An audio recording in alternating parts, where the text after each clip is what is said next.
उपस्थित शेष सम्मानित नेतागण, आप सब लोग जो इस कार्यक्रम में आए हैं, भाइयों, मित्रों और मीडिया के बंधुओं, सम्राट अशोक की जयंती के अवसर पे हम सब लोग यहाँ उपस्थित हुए हैं। उनको याद करने के लिए, उनके चरणों में श्रद्धा सुमन अर्पित करने के लिए, तो सबसे पहले मैं अपनी ओर से, आप सभी लोगों की ओर से सम्राट अशोक के चरणों में श्रद्धा सुमन अर्पित करता हूं, उनके प्रति श्रद्धांजलि व्यक्त करता हूं।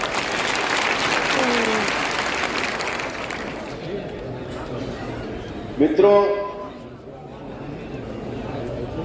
इस तरह के कार्यक्रम की नितांत आवश्यकता होती है, क्योंकि सम्राट अशोक जैसे महापुरुष अगर ऐसे अवसरों पर और बाकी अवसरों पर इनको याद करने की परंपरा आगे न बढ़े तो फिर इनके विचारों का प्रचार प्रसार अवरुद्ध हो जाएगा।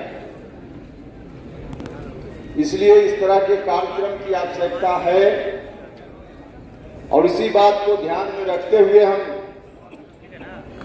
हृदय से धन्यवाद देना चाहते हैं बिहार के मुख्यमंत्री और हम सभी के नेता नीतीश कुमार जी को कि उन्होंने आज नहीं वर्षों पहले इस परंपरा की शुरुआत बिहार में की।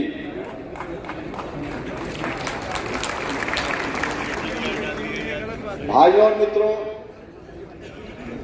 आज आवश्यकता है इस बात की कि उनके विचारों का प्रचार प्रसार जितना अधिक से अधिक हो सके उतना हम सब लोग मिलकर करें। यह हम सब लोगों का दायित्व बनता है, हम लोगों का कर्तव्य बनता है, क्योंकि अलग तरह की भी कोशिश समाज में चलते रहती है। एक तरफ ऐसे महापुरुषों के विचारों को आगे बढ़ाने की कोशिश और दूसरी ओर इनके विचारों को रोकने का भी प्रयास, दोनों ताकतें साथ साथ चलती है और ऐसी ताकत चल रही है समाज में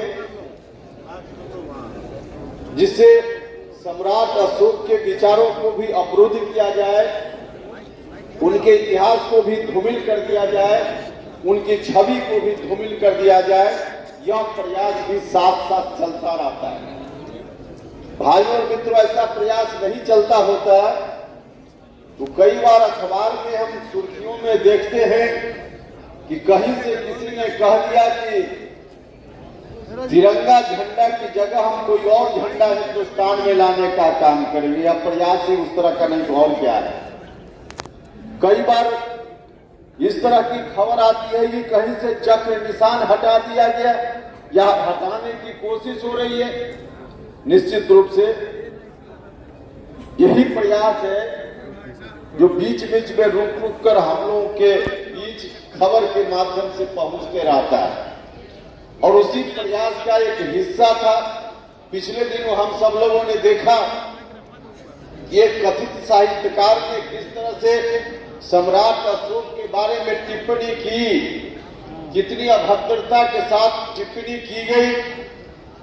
कहा गया कि सम्राट अशोक औरंगजेब की तरह थे। भाइयों और मित्रों, सम्राट अशोक की तुलना औरंगजेब से कोई भी व्यक्ति कर रहा है, उसकी मंशा तो समझा जा सकता है, लेकिन उस व्यक्ति को कहीं से पुरस्कृत किया गया और पुरस्कार देकर आखिर क्या मैसेज समाज में देने की कोशिश हुई।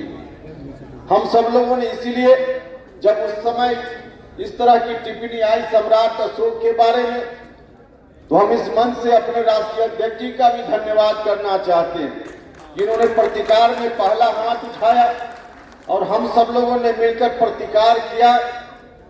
लेकिन जो प्रतिकार हमने किया है, हमको इस बात की खुशी है कि चाहे मन से हो बेमन से हो, लगभग तमाम राजनीतिक दल के लोगों ने बाद में कहा कि निश्चित रूप से उस कथित साहित्यकार की कोशिश जायज नहीं थी।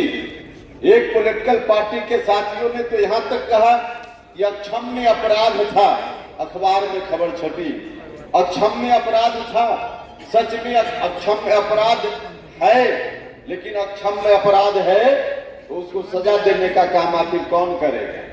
सजा देने का काम कौन करेगा? हम लोगों ने तो उसी वक्त मांग की, और सिर्फ मांग अखबार में बयान देकर नहीं की, हम लोगों ने कार्यक्रम भी चलाया। और हम धन्यवाद देना चाहते हैं महात्मा फुले समता परिषद के साथियों का।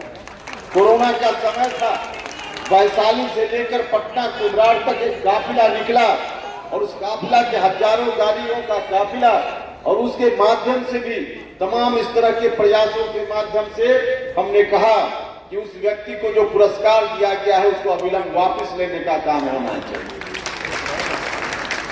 हम लोगों की मांग आज भी ज्यों की त्यों पड़ी है। हम आज भी इस